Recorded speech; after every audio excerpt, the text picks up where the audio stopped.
ঘন্টা আমাদেরকে আটক করে রাখা হয়েছিল। আমরা এই বাংলাদেশকে পরিবর্তন করতে দাঁড়িপাল্লা মার্কা একটা ভোটমুক্ত বাংলাদেশ গড়তে চায়। চিন্তা করে ভবিষ্যতে যদি এই জমিনে কেউ ফ্যাসিবাদ কায়েমের চিন্তা করে এই প্রজন্ম তাদের ঘর থেকে ধরবে ইনশাআল্লাহ। সংগ্রামী উপস্থিতি, এই পর্যায়ে বক্তব্য নিয়ে আসছেন বিশিষ্ট রাজনীতিবিদ মেজর অবসরপ্রাপ্ত জনাব আখতারুজ্জামান। আজকে আমাদের জামাতে আমির ডক্টর শফিকুর রহমানের নির্বাচনী অঞ্চল থেকে শুরু করে 14, 15, 16, 17 সকল আসনে নির্বাচনী সভায় সবাইকে আমার আসসালামু আলাইকুম। আমি আপনাদের মাঝে নতুন একদম ফ্রেশ,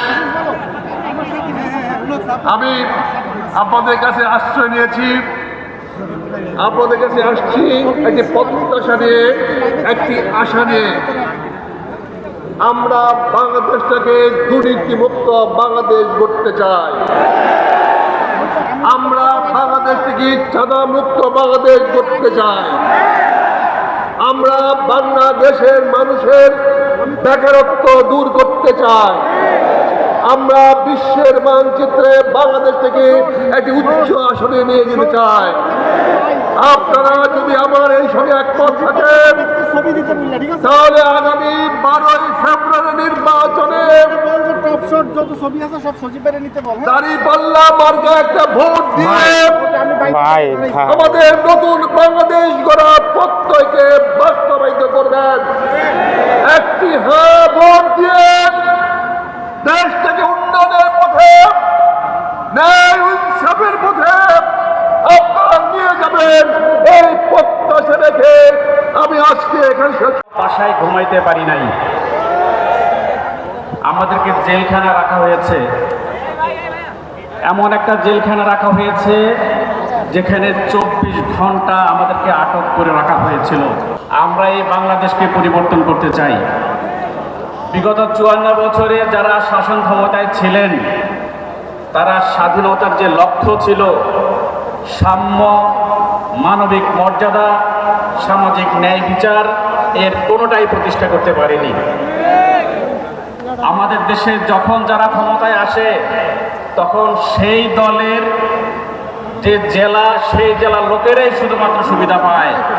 কখনো গোপালগঞ্জ, কখনো বগুড়া। জামায়াতে ইসলামী ক্ষমতায় গেলে বাংলাদেশের সকল নাগরিক সমান অধিকার পাবে ইনশাআল্লাহ।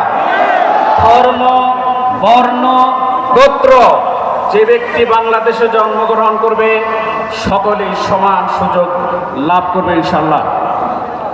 বাংলাদেশে এখনো 4 কোটি বেকার যুবক খুবই নিদারুণ জীবনযাপন করছে।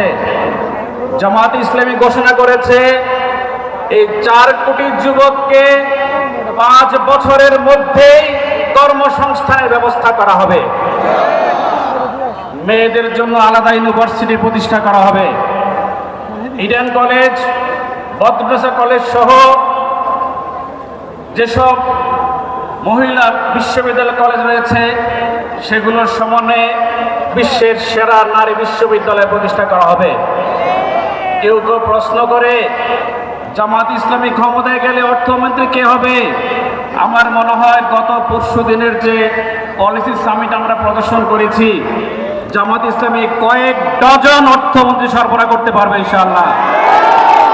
সকলে জানে জামাত ইসলামের শিক্ষিত লোকেরা করে এবং অশিক্ষিত লোকেরাও জামাতকে সমর্থন করে। রাষ্ট্র পরিচালনা করার জন্য যে নেতৃত্ব দরকার জামাত ইসলামী সেই নেতৃত্ব প্রতিষ্ঠিত করেছে আলহামদুলিল্লাহ। অতএব জামাতের প্রতি মানুষের যে আস্থা সৃষ্টি হয়েছে, আমি বিশ্বাস করি জামাত মানুষের আস্থা পূরণ করতে সক্ষম হবে ইনশাআল্লাহ। আমি 15 নম্বর আসনে কিছু সমস্যার কথা বলতে চাই। আমাদের এলাকায় একটি নর্দমার খাল রয়েছে। সম্মানিত আমির জামাত আমাদেরকে আশ্বস্ত করেছেন এই খালকে তিনি পরিশুদ্ধ করবেন ইনশাআল্লাহ। আমাদের এখানে স্কুলগুলোর সামনে প্রতিদিনই অসংখ্য গার্ডিয়ান সারাদিন বসে থাকেন।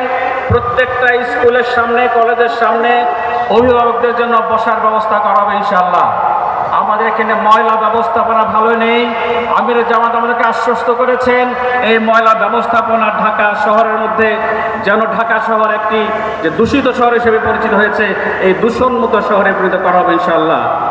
একটি সমন্বিত শিক্ষা ব্যবস্থা করা হবে, যে শিক্ষা ব্যবস্থার মাধ্যমে একটা ইউনাইটেড নেশন প্রতিষ্ঠিত হবে ইনশাআল্লাহ। সম্মানিত ভাইরা, আমাদের নেতৃবৃন্দ বক্তব্য রাখবেন। আমির জামাত ডাক্তার শফিকুর রহমান কিছুক্ষণের মধ্যে ইনশাআল্লাহ এখানে হাজির হবেন। আমাদের প্রতি দেশের মানুষের যে ভালোবাসা সৃষ্টি হয়েছে, জামাত ইসলামের প্রতি যে আগ্রহ সৃষ্টি হয়েছে, আমরা জামাত ইসলামের কর্মী, আমরা বলতে চাই আমরা বাংলাদেশকে একটি সোনার বাংলাদেশে উপহার দেওয়ার জন্য আমাদের জীবন স্যাক্রিফাইস করার জন্য প্রস্তুত আছি। আল্লাহ তাআলা আমাদের সবাইকে কবুল করুন।